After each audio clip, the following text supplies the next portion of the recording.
മാസപ്പടി കേസിൽ SFIO മുഖ്യമന്ത്രിയുടെ മകളെ ഇപ്പോൾ പ്രതിസ്ഥാനത്ത് നിർത്തിയിരിക്കുകയാണ്. ഇതിലിപ്പോൾ പെട്ടു നിൽക്കുന്നത് 24 പാർട്ടി കോൺഗ്രസിലെ പ്രതിനിധികളാണ്. അവരൊരു ആശയക്കുഴപ്പത്തിലാണ്. ഇനി എന്തൊക്കെയായിരിക്കും തീരുമാനങ്ങൾ?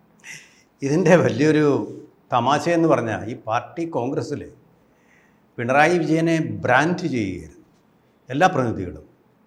അവിടെ വിമർശനത്തിന് വിധേയനാകാത്ത ഏക പോളിറ്റ് ബ്യൂറോ അംഗവും വേറെ മുഖ്യമന്ത്രിമാരില്ലല്ലോ, അതുപോലെ തന്നെ ഉന്നതനായ സീനിയറായിട്ടുള്ള രാഷ്ട്രീയ നേതാവ് അദ്ദേഹമാണ്.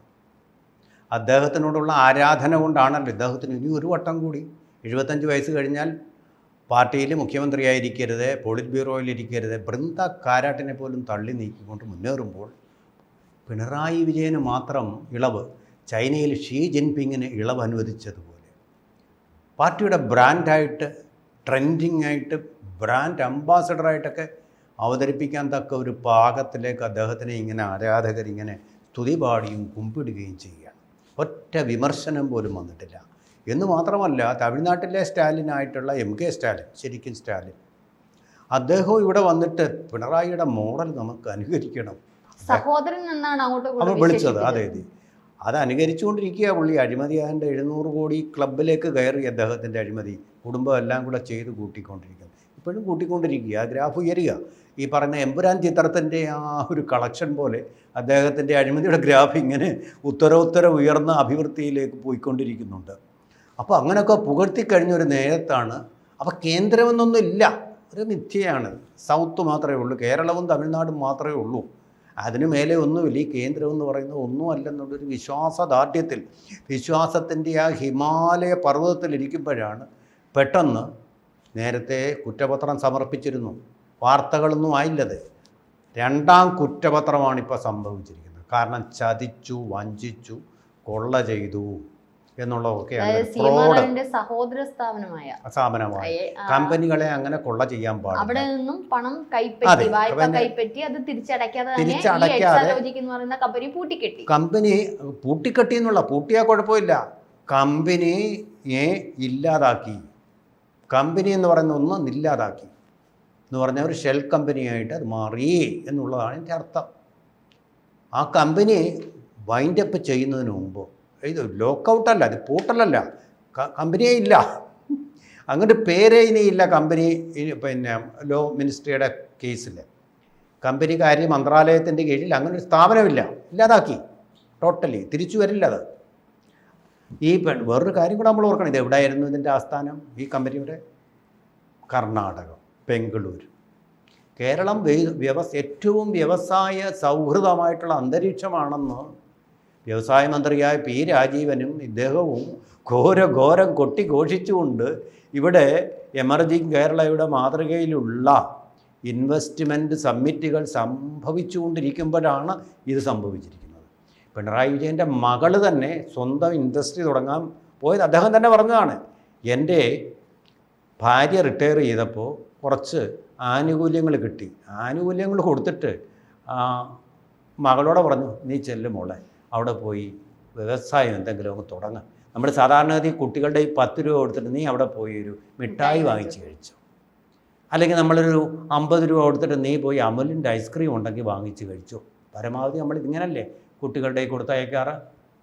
എന്തെങ്കിലും ഓണ്ടർപ്രീന്യൂർഷിപ്പ് ഉണ്ടെന്ന് തെളിയിക്കാത്ത, കോയമ്പത്തൂരിലെ ആണെന്ന് തോന്നുന്നു, അമൃത കോളേജ് ഓഫ് എഞ്ചിനീയറിംഗിൽ നിന്നും മെറിറ്റിൻ്റെ അടിസ്ഥാനത്തിൽ അല്ലാതെ പാസ്സാക്കിയ ഒരു വിദ്യാർത്ഥിനിയോട് പറയുക ലക്ഷക്കണക്കിന് രൂപ കൊടുത്തിട്ട്, എത്രയാണെന്ന് നമുക്കറിയില്ല, അതിൻ്റെ ഇൻവെസ്റ്റ്മെൻറ്റ് ക്യാപിറ്റൽ എത്രയാണെന്ന് നമുക്കറിയില്ല, ആ തുകയും കൊടുത്തിട്ട് മോളെ നേരെ ബാംഗ്ലൂരിലേക്ക്. സാധാരണ ധൈര്യമാണ് ഒരു അമ്മയ്ക്ക് അങ്ങനെ ഉണ്ടെങ്കിൽ. ആ കിട്ടിയ പണം മുഴുവൻ, റിട്ടയർമെൻറ്റ് ആനുകൂല്യമായിട്ട് കിട്ടിയ പണം മുഴുവൻ കൊടുത്തയക്കുക. എൻ്റെ പിന്നെ ഞാനുമൊക്കെ റിട്ടയർ ചെയ്തിട്ട് എനിക്ക് ഇതിന് മാത്രം ധൈര്യമില്ല. എൻ്റെ മകൻ്റെ ആ പണമെല്ലാം ഇവിടെ വെച്ച് കൊടുത്താൽ ഞാൻ നേരെ കൊണ്ടുവന്ന്, പിന്നെ അത് ബാങ്ക് ഏതാ, പ്രൈവറ്റ് കോഓപ്പറേറ്റീവ് ബാങ്കിലിട്ടില്ല, നേരെ കൊണ്ടുപോയി സ്റ്റേറ്റ് ബാങ്ക് ഓഫ് ഇന്ത്യ, വിശ്വസിക്കാവുന്ന ബാങ്കിൽ കൊണ്ടിട്ടു. കാരണം അത് മാത്രമേ ഉള്ളൂ എനിക്ക് വരുമാനമെന്ന് പറയുന്നത്. അങ്ങനെ കുഞ്ഞു കളിക്കാനുള്ളതാണോ? ഒരു ഇൻഡസ്ട്രി കൊണ്ടിട്ടാലും നമുക്ക് മനസ്സിലാകും, കുഞ്ഞ് പഠിച്ചു വരുന്ന കുഞ്ഞിൻ്റെ ഈ കൊടുത്ത് ഇത്രയും പണം കൊടുക്കാനുള്ള ധൈര്യമുണ്ടെങ്കിൽ എനിക്ക് തോന്നുന്നു അത് അംബാനിമാർക്കും അതുപോലെ തന്നെ അങ്ങനെയുള്ള ആൾക്കാർക്കും ഒക്കെ മാത്രം, യൂസഫ് അലിമാർക്കും ഒക്കെ അതിനുള്ള അല്ലെങ്കിൽ അസീം പ്രേംജി പോലുള്ള ആൾക്കാർക്ക് മാത്രമേ അതിനുള്ള ധൈര്യം ഉണ്ടാവത്തുള്ളൂ എന്നാണ് എനിക്ക് തോന്നുന്നത്. അല്ലാതെ ആരെങ്കിലും ഇപ്പോൾ ഈ റിട്ടയർമെൻറ്റ് ആനുകൂല്യം മുഴുവൻ അപ്പോൾ വേറെ അസറ്റ് ഉണ്ടെന്നുള്ള ഒരു ധൈര്യത്തിലല്ലാതെ നമ്മുടെ സാധാരണക്കാരായിട്ടുള്ള മധ്യവർത്തികളായിട്ടുള്ള ജനങ്ങൾക്ക് വേറെ അങ്ങനെ ഒരു ധൈര്യമൊന്നും തോന്നില്ല. അപ്പോൾ ആ ഇൻഡസ്ട്രിയാണ് ഇപ്പോൾ പൂട്ടിയിരിക്കുന്നത്. അപ്പം മകളുടെ ഓൺട്രപ്രൂണിയർഷിപ്പിൻ്റെ ഒരു റിഫ്ലക്ഷനും കൂടാണ് അത്, ആ പൂട്ടൽ. എന്നിട്ടോ ഇവിടുന്ന് കോടികൾ ലഭിച്ചിരുന്നു, വ്യക്തമായ തെളിവ്. അതിനാണ് ആദായ നികുതി കൊടുത്തത്. ആ കിട്ടിയ പണത്തിന് ആദായ നികുതി. ഇപ്പം അതിൻ്റെ അർത്ഥം എന്താണ്? 2.8 കോടിയാണെങ്കിലും അത്രയും പണത്തിന് 380 കോടി രൂപയുടെ ഫ്രോഡാണിത് മൊത്തത്തിൽ. അതിൽ 2.8 കോടി രൂപ കിട്ടി. നമുക്കാരെങ്കിലും തരുമോ? നമ്മൾ എത്ര ലോട്ടറി ടിക്കറ്റ് എടുക്കുന്നു? 10 രൂപയും 100 രൂപ. ഈ പ്രാവശ്യം 1 ലക്ഷം രൂപയെങ്കിലും കിട്ടണമെന്ന് വെച്ച്. ഇത് കോടികളാണ് ഒരു കമ്പനി ഇങ്ങനെ കൊടുത്തുകൊണ്ടിരുന്നത്, നമ്മളാരും അറിയാതെ. അറിഞ്ഞത് ഇപ്പോൾ ടാക്സ് കൊടുക്കേണ്ടി വന്നത്. അതായത് കേന്ദ്രത്തിൻ്റെ ഡിപ്പാർട്ട്മെൻറ്റ്, കേരളത്തിൻ്റെ ഡിപ്പാർട്ട്മെൻറ്റുകളെല്ലാം ഇവിടെ ഉണ്ടേ. വിജിലൻസും ഉണ്ട്, എല്ലാം ഉണ്ട്, ക്രൈംബ്രാഞ്ചും ഉണ്ട്, എല്ലാം ഉണ്ട്. അവരുടെ കുടക്കീഴിലാണ് ഈ ട്രാൻസ്ഫർ ഡീൽസ് നടന്നുകൊണ്ടിരുന്നത്. കള്ളപ്പണം, കള്ളത്തരം ഇതെല്ലാം നടന്നുകൊണ്ടിരുന്നത്. പീഡിക്കപ്പെട്ടിരിക്കുന്നു. എന്നിട്ട് ചിലർ പറഞ്ഞുണ്ടാക്കി പിണറായി വിജയൻ അവിടെ പോയത്, അതുപോലെ നിർമ്മല സീതാരാമൻ എന്ന് പറഞ്ഞ പാവപ്പെട്ട മന്ത്രി, അവർക്ക് ഇതിന് മാത്രം പണമെന്ന് ഇൻസിസ്റ്റൻ ഉണ്ടാവുന്നത്. ഒരു 3-ാം കിട കാറിലാണ് അവർ ആ കേരള ഹൗസിലേക്ക് വന്നത്. പാവം മന്ത്രിയൊക്കെയാണ്. കാര്യം ഇന്ത്യയിലെ ഏറ്റവും വലിയ മന്ത്രിമാരിൽ 3-ാമത്തെ സ്ഥാനം അലങ്കരിക്കുന്ന, ലോകത്തിലെ 3-ാമത്തെ ശക്തിയായിട്ട്, സാമ്പത്തിക ശക്തിയായിട്ട് വരുന്ന രാജ്യത്തിൻ്റെ ധനമന്ത്രിയാണ്. അത്ര ശക്തയായ വനിതയാണ്. അവരൊരു സാധാരണക്കാരൻ നമ്മളൊക്കെ സഞ്ചരിക്കുന്ന അതേ കാറിൽ തന്നെ വന്നിട്ട് അവിടെ വന്ന് പുട്ടും കടലയും കഴിച്ചിട്ട് പോയി. അപ്പോൾ അവിടെ പോയി കെ.വി. തോമസ് എന്തൊക്കെയോ സൂത്രപ്പണി, തിരുതകൊണ്ടാളുകളെയൊക്കെ മറക്കാൻ കഴിയുള്ള, തിരിമറി നടത്താൻ കഴിവുള്ള ആളൊക്കെ എന്തൊക്കെയോ പ്രയോഗിച്ചു, ക്ഷുദ്ര പ്രയോഗങ്ങൾ നടത്തി. പിന്നെ അതിലൊന്നും വീണിട്ടില്ല, അവർ കേന്ദ്രം വീണിട്ടില്ല എന്നുള്ളതിൻ്റെ തിളങ്ങുന്ന ഉദാഹരണം കൂടിയല്ലേ ഇത്. ഇതുകൊണ്ടൊന്നും വഴങ്ങുന്നവരല്ല പലരെയും. ഇപ്പം ലാവ്ലിൻ കേസ് വളരെ സമർത്ഥമായിട്ട് ഇതുപോലുള്ള കരുക്കൾ ഉപയോഗിച്ചുകൊണ്ട് അവരുടെ പാർട്ടിക്കാർ തന്നെ, പഴയ പാർട്ടിക്കാർ തന്നെ പറയുന്നത്, ലാവ്ലിൻ കേസിൽ നിന്ന് പിണറായി വിജയൻ മെയ് അഭ്യാസത്തോടു കൂടി, നല്ല മെയ് വഴക്കത്തോടു കൂടി രക്ഷപ്പെട്ടത് ഈ കെ.വി. തോമസിനെ പോലെയുള്ള ശത്രുപാളയത്തിലുള്ള ആളുകളുടെ സഹായം കൊണ്ടാണ്.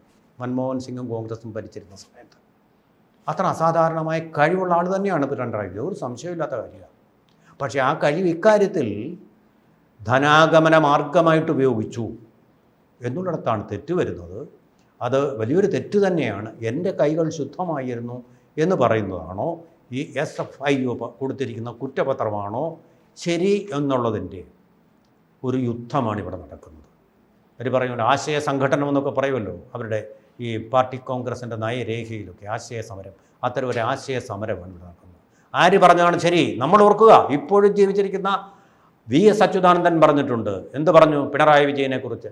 അടിസ്ഥാനപരമായിട്ടുള്ള വ്യത്യാസങ്ങളുണ്ട് ഞങ്ങൾ തമ്മിൽ. എന്താണ് ഈ അടിസ്ഥാനപരം എന്ന് ഇപ്പോൾ വ്യക്തമായിരിക്കുകയാണ്.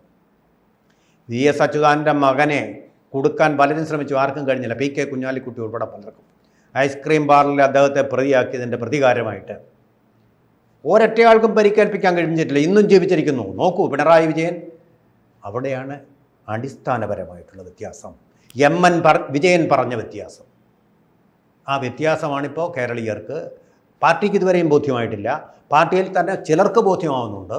പോളിറ്റ് ബ്യൂറോ അംഗമായിട്ടുള്ള കൽക്കട്ടയിൽ നിന്നുള്ള സലീം അത് പറഞ്ഞു, ഈ കേസ് നടത്തേണ്ടത് ഗവൺമെൻറ്റോ പാർട്ടിയോ അല്ല, അത് അദ്ദേഹത്തിൻ്റെ കുടുംബമാണോ എന്ന് തുറന്നടിച്ചിവിടെ പറഞ്ഞു.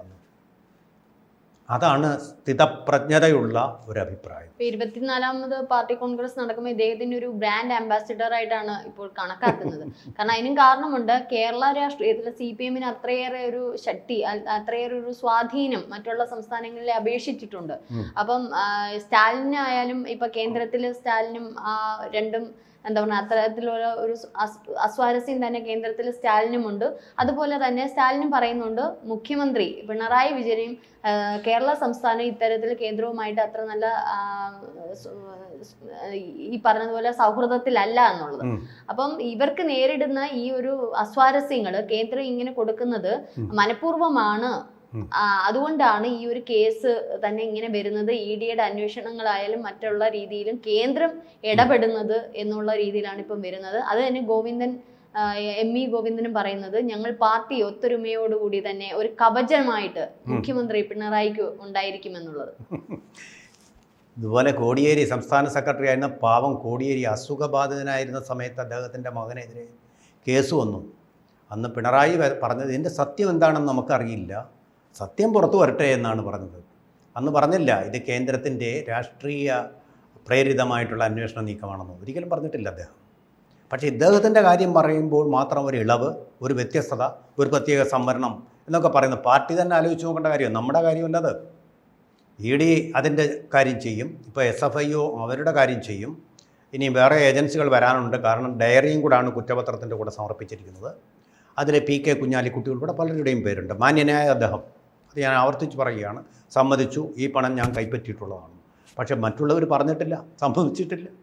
അപ്പോൾ ഇവരെല്ലാം കുടുങ്ങുന്ന വളരെയധികം അന്വേഷണം ആവശ്യപ്പെടുന്ന ഒന്നാണ്. നമ്മൾ ഈ ബഹളം വെച്ചിട്ട് ഇപ്പോൾ തന്നെ വേണമെന്ന് പറഞ്ഞിട്ടും കാര്യമില്ല.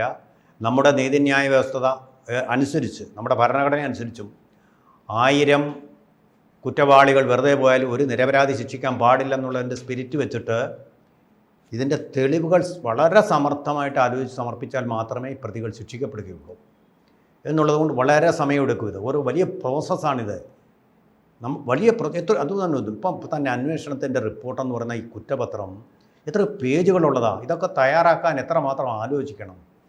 അത് നിസ്സാരമല്ല, ഇന്ത്യൻ ഭരണഘടന അനുസരിച്ച് നിസ്സാരമല്ല. പക്ഷേ ഗൾഫിലൊന്നും കുഴപ്പമില്ല, തെറ്റുകാരനാണെന്ന് അറിഞ്ഞു കഴിഞ്ഞാൽ ഒരു സാക്ഷി മതി, അവൻ്റെ കഴുത്ത് വെട്ടി അവിടെ. അത്തരത്തിൽ ഇപ്പം ജുഡീഷ്യറി പോലും നമുക്ക് ചില സന്ദർഭങ്ങളിൽ സംശയാസ്പദമായിട്ട് നോക്കേണ്ടുന്ന സാഹചര്യങ്ങൾ ഉണ്ടായിട്ടുണ്ട്. കാരണം ഇപ്പൊ സ്വർണ്ണക്കടത്ത് കേസായാലും ലാവ്ലിംഗ് കേസായാലും എല്ലാം അനുകൂലമായിട്ട് തന്നെ പലപ്പോഴും നമ്മൾ കാണുന്നുണ്ട്. അപ്പൊ ഹൈക്കോടതിയെ നമുക്ക് സംശയാസ്പദമായിട്ട് കാണുമ്പോൾ പിന്നീട് ഈ കേസ് എങ്ങോട്ടേക്കായിരിക്കും പോകുന്നത്? അതിന് എത്രമാത്രം ഹൈക്കോടതിയെ സംശയാസ്പദമായിട്ട് കാണുന്നത് മിക്കവാറും കുറ്റവാളികളായിരിക്കുമല്ലോ. കുറ്റം ചെയ്ത ആൾക്കാർ ശിക്ഷിക്കപ്പെടുമ്പോഴാണ് അങ്ങനെ വരുന്നത്. അത് സ്വാഭാവികം മാത്രമാണ്. അവർക്ക് വേണമെങ്കിൽ അപ്പീലിന് പോവാം. കോടതി ഞങ്ങളുടെ മകൻ ശരിയാണ്, ഞങ്ങൾ ശരിയാണ്, കോടതി തെറ്റാണ് എന്നുള്ളൊരു വാദമാണ് ഇപ്പോൾ MV ജയരാജനും നടത്തിക്കൊണ്ടിരിക്കുകയാണ്. RSSകാരനെ കൊലപ്പെടുത്തിയ കേസിലെ പ്രതികൾക്ക് അഭിവാദ്യം അർപ്പിച്ച് മുദ്രാവാക്യവും വിളിച്ചുകൊണ്ട്. അലോഷ് ഒരിക്കലും നിരക്കാത്ത 3-ാംകിട പരിപാടിയാണ് പാർട്ടിയുടെ പുഷ്പനെ അറിയൂ എന്നുള്ള പാട്ട് വന്ന അമ്പലത്തിനകത്ത് വിഗ്രഹങ്ങൾക്ക് മുമ്പിൽ വന്ന പാടി തിമിർത്തത്. അദ്ദേഹം പറയുന്നത് എന്താ? അത് അവിടെ ഇരുന്നവരാവശ്യപ്പെട്ടു. അവിടെ ഇരുന്നവരാവശ്യപ്പെട്ടാൽ താൻ തെറിപ്പാട്ട് പാടുമോ? അങ്ങനെയാണോ ചെയ്യുന്നത്? എന്ത് തെമ്മാടിത്തരങ്ങൾ കാണിച്ചിട്ടും അതിനെ ന്യായീകരിക്കുന്ന ഒരു പ്രവണത വളർന്നു വരികയാണ്. സംഘടിത ശക്തിയുണ്ടെന്നുള്ള പറവില്ല. അത് വളരെ അപകടകരമാണ്. കുറ്റം ചെയ്തവരെ ശിക്ഷിക്കാനാണല്ലോ നിങ്ങൾ ഭരണഘടനയെ മാനിക്കുന്നുണ്ടെങ്കിൽ ഈ കോടതികൾ, നിങ്ങൾക്കത് ചോദ്യം ചെയ്യാം, അതിനപ്പുറത്തേക്കും പോവാം, വിമർശിക്കാം. പക്ഷേ നിങ്ങൾ പിന്നെ വിമർശിച്ചിട്ട് അവസാന വിധി വരുന്നതിനെയും വിമർശിച്ചിട്ട് ഞങ്ങൾ ഭരണഘടനയെ അനുസരിച്ചാണ്, ഭരണഘടനയെ ഞങ്ങൾ ബഹുമാനിക്കുന്നു എന്ന് പിന്നെ പറയരുത്. നിങ്ങളതാണ് ഗുജറാത്തിൻ്റെ കാര്യത്തിലൊരു പടം, കോടതി പറഞ്ഞതിനപ്പുറമുള്ള ഒരു നീതി നിങ്ങൾ നടപ്പാക്കാൻ ശ്രമിക്കുകയാണ്. അതിലൂടെ കോടതിക്ക് അപ്പുറമുള്ള നീതി നിങ്ങൾ നടപ്പാക്കാൻ ശ്രമിക്കുമ്പോൾ നിങ്ങൾ ഈ ഭരണഘടനയെ താഴെയിട്ട് ചവിട്ടുകയാണ്, അപമാനിക്കുകയാണ്. ഖുറാനെ അപമാനിച്ചു കഴിഞ്ഞാൽ ഉണ്ടാവുന്ന പ്രത്യാഘാതം എന്താണെന്ന് നിങ്ങൾ ലോകരാഷ്ട്രങ്ങളിൽ ഉടനീളം കണ്ടു കാണും. പക്ഷേ ഈ ഭരണഘടനയെ ഇങ്ങനെ ചവിട്ടിത്താഴ്ത്തുമ്പോൾ, അപമാനിക്കുമ്പോൾ നിങ്ങൾക്കൊരു ഒരു നടപടിയും ഉണ്ടാവുന്നില്ല. പിന്നെ ആദായ നികുതിക്ക് വേണ്ടി നടത്തുന്ന അന്വേഷണങ്ങൾ അത് ഇതിനെതിരെയുള്ളതാണെന്നൊക്കെ നിങ്ങൾക്ക് പറഞ്ഞ് വ്യാഖ്യാനിക്കുക, അത് നിങ്ങളുടെ വ്യാഖ്യാനം. പക്ഷേ അത് സത്യത്തിന് നിരക്കുന്നതായിക്കൊള്ളണം എന്നില്ല, അതെല്ലാവരെയും വിശ്വസിക്കണമെന്നുമില്ല. കൂടുതൽ വാർത്തകളും വിശേഷങ്ങളും നിങ്ങളിലേക്ക് എത്താൻ ABC മലയാളം സബ്സ്ക്രൈബ് ചെയ്യുക, ബെൽ ബട്ടണും അമർത്തുക.